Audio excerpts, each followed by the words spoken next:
Hey everybody, welcome back to my channel. I'm Bobbie and this is Bobbie Reads, and today you guys, we're going to talk about something that I was pretty unaware of until recently, and that is the topic of mercenaries, right? Like mercenaries. I know that historically there have been mercenaries, but I typically don't think of America as having mercenaries, but we are probably one of the largest suppliers of mercenaries in the world. Okay, so let's talk about this.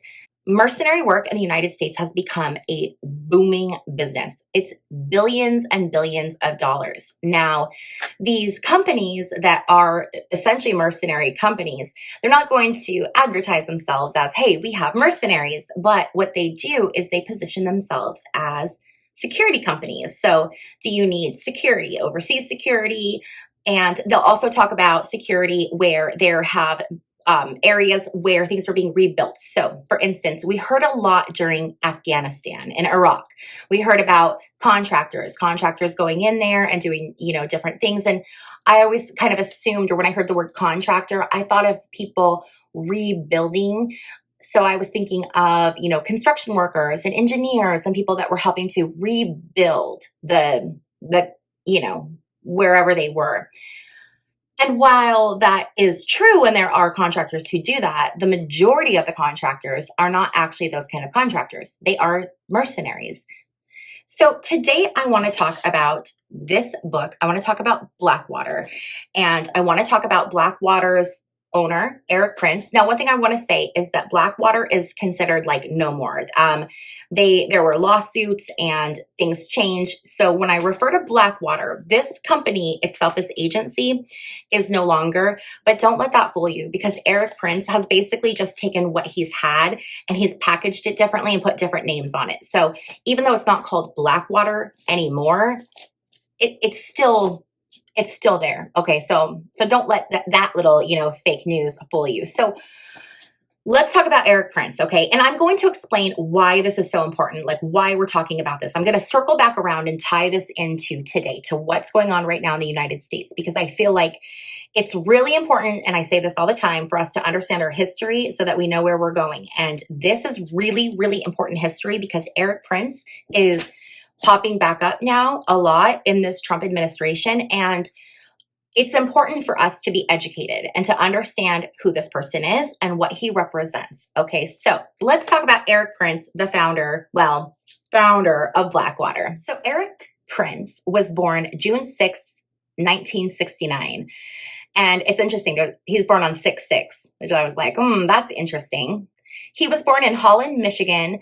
He comes from a very strong Calvinist background. And the main tenet of Calvinism is that things are predestined. So it's this belief that God has predestined some people for salvation and some people for damnation. Okay, so this is some pretty extreme views. He is known as a very extreme, almost like Christian nationalist, although he is also Catholic. So he converted to Catholicism as an adult, but he still holds these two different ideologies very similarly. So just because he's a practicing Catholic now does not mean that he turned his back on his very strong, Christian nationalist views. He very much did not. And he's very much still tied to a lot of those, far right Christian nationalist Republicans.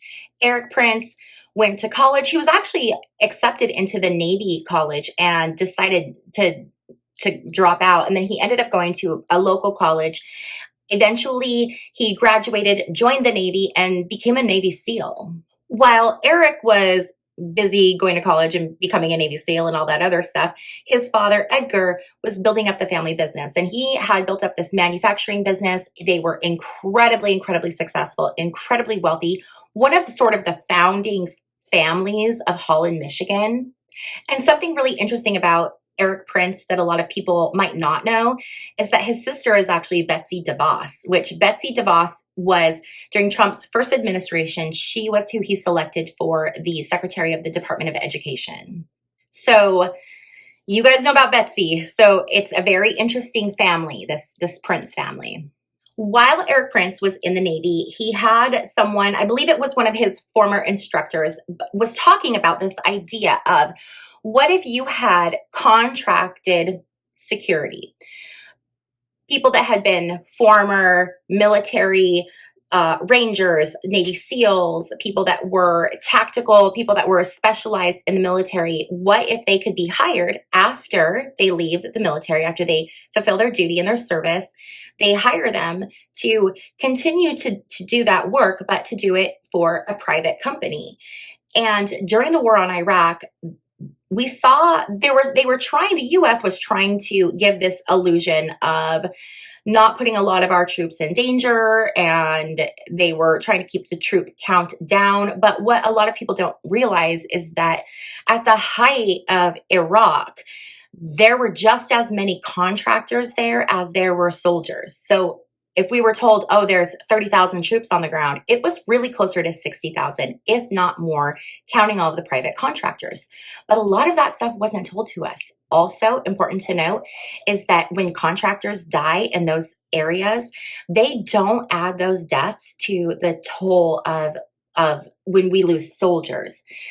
So it'll look like we have less soldiers lost in these conflicts because they're not adding in all of those contractors. And in most cases now, the contractors and soldiers, it's a 1-to-1 ratio. So one of Erik's former instructors was talking about his idea of privatizing the military, essentially. And Erik Prince comes from this family with tons and tons of money. So he has the resources to create this idea. And so that's what he did. And he took the idea, and when he was asked later about how he got the idea for Blackwater, he completely changed the story, didn't give the guy credit. The guy's name was, I believe, Al. The guy's name was Al Clark. So here we are. Erik Prince has his mercenary group, and he had a lot of connections and contacts to the Republican Party because of all of his financial resources. He was able to contribute to a lot of different campaigns. One in particular was Pat Buchanan. He really, really tried to donate money and influence that so that Pat Buchanan would end up being the Republican nominee instead of George Bush. Because of those connections, Blackwater was able to get in and get a GSA contract. And from there, the government essentially became a piggy bank to Blackwater. And Prince was just adding more and more and more of his services. And they were charging the United States $900 a day for these soldiers. And these soldiers were not being paid anywhere near that.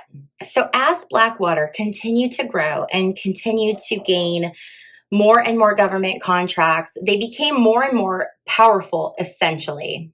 And from the book Blackwater, there's a quote, and it talks about how, as one U.S. Congress member observed, in strictly military terms, Blackwater could overthrow many of the world's governments. Blackwater is a private army and is controlled by one person, Erik Prince, a radical right-wing mega millionaire who has served as a major bankroller not only of President Bush's campaigns, but a broader Christian right agenda. So that is what he's doing, and he's becoming more and more powerful. So you might be thinking, okay, well, why is it such a big deal? Okay, yeah, he has a lot of power, but why does it matter? Well, Blackwater contractors have a history of going into different areas, Iraq, and making things worse. Indiscriminate killing, gunning people down.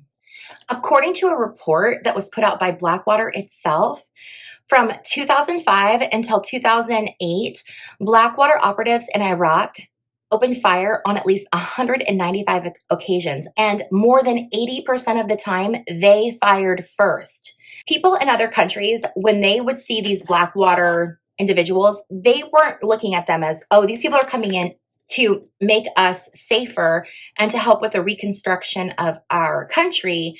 No, these people are coming in and indiscriminately killing people. And we've seen that. There was the Nisour Square incident where I believe 18 people were killed. There's so many incidences where Blackwater and other mercenary groups have gone in and they have created these major firefights and issues, and they are completely unwarranted. And the tough thing is that there's no repercussions, or at the time there were no repercussions. Now things have changed and they can be tried. But during this time when these things were happening, Bremer, who was the proconsul of Iraq, the US put him in there to kind of oversee things and try to help, I guess, establish a new Iraqi government after the fall of Saddam Hussein. But Bremer wasn't really doing any of that. He was just there essentially getting rich, making contacts. And one of the things that Bremer did right before he left his position was to sign Order 17. Order 17 essentially stated that private contractors could not be sued or brought to court, brought up on charges by the Iraqi government. So this meant that there were no repercussions for what the people of Blackwater and other mercenary groups were doing.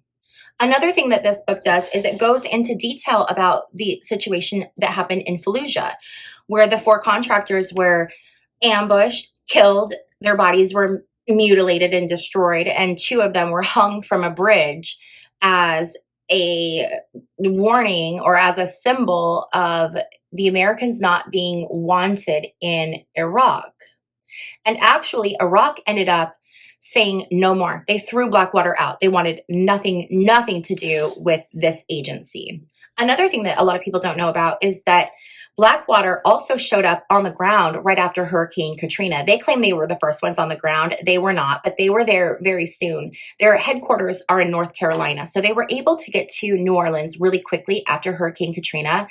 And they were there under the guise, supposedly, of keeping things safe.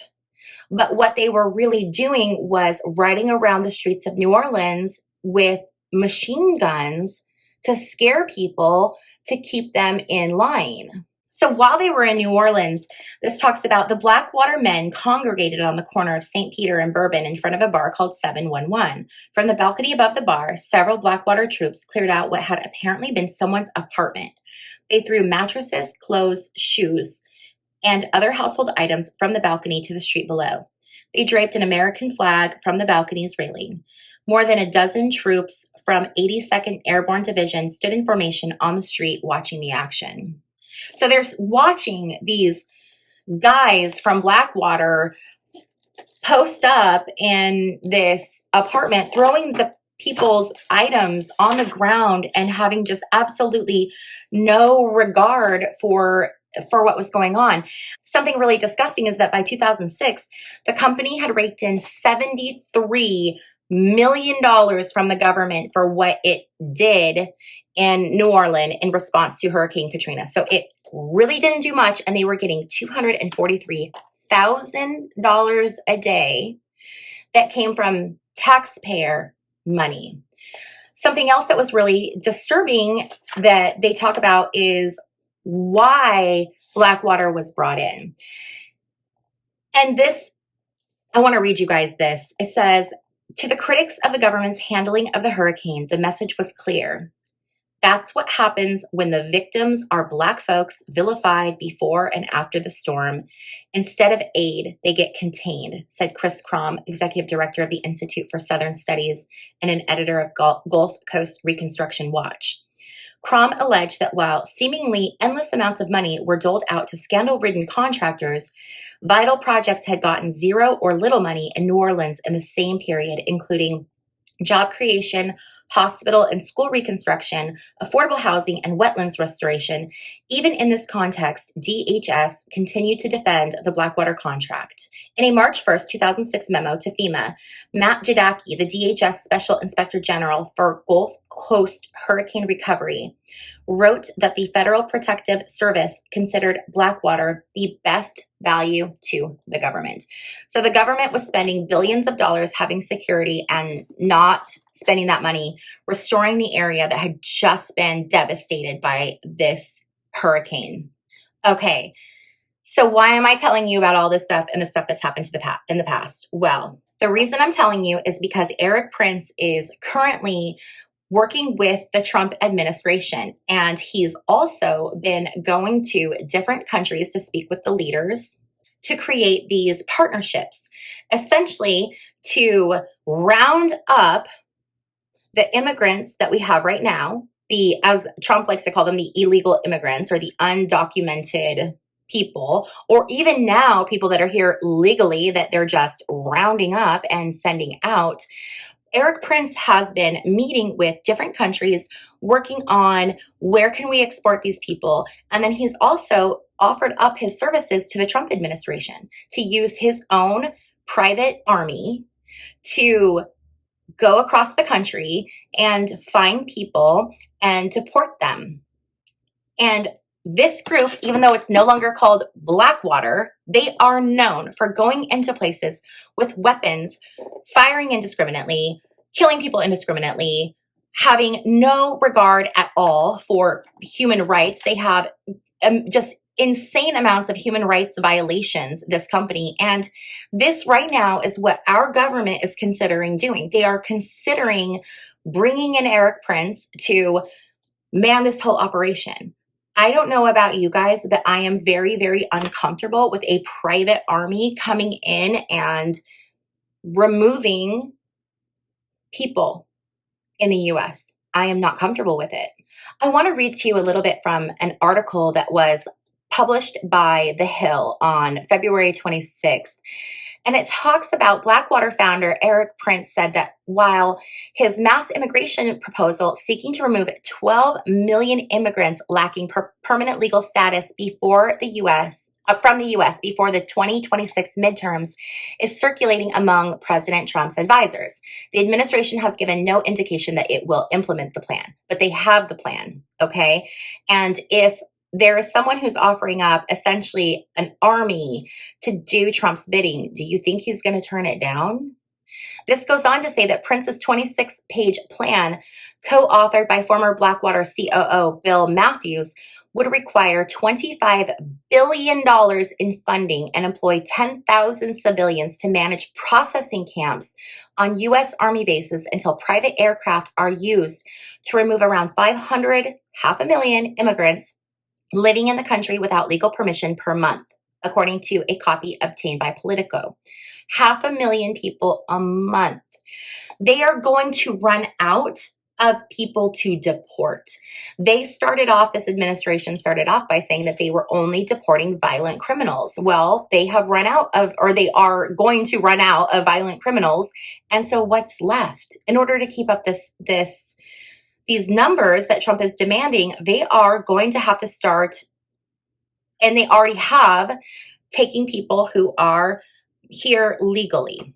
Another thing that was incredibly disturbing to me talks about this new program that Erik Prince is suggesting in his 26-page plan. It says the information submitted under the newly formed group to USV also endorses a bounty program as proposed by a Mississippi district attorney to create cash rewards for individuals who help facilitate successful deportations, and suggests holding public hearings for detainees to spur engagement.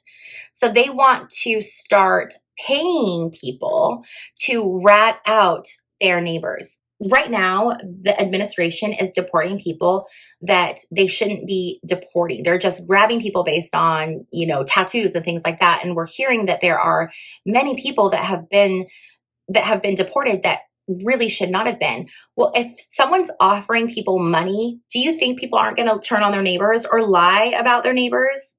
Or, suspect and then just call ICE and say like, hey, I've got a neighbor over here who's, I don't know, some from some Latin country, and then they're deported.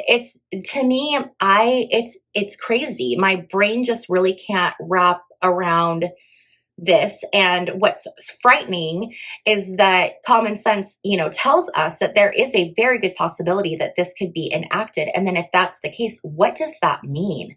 And what does that mean going forward?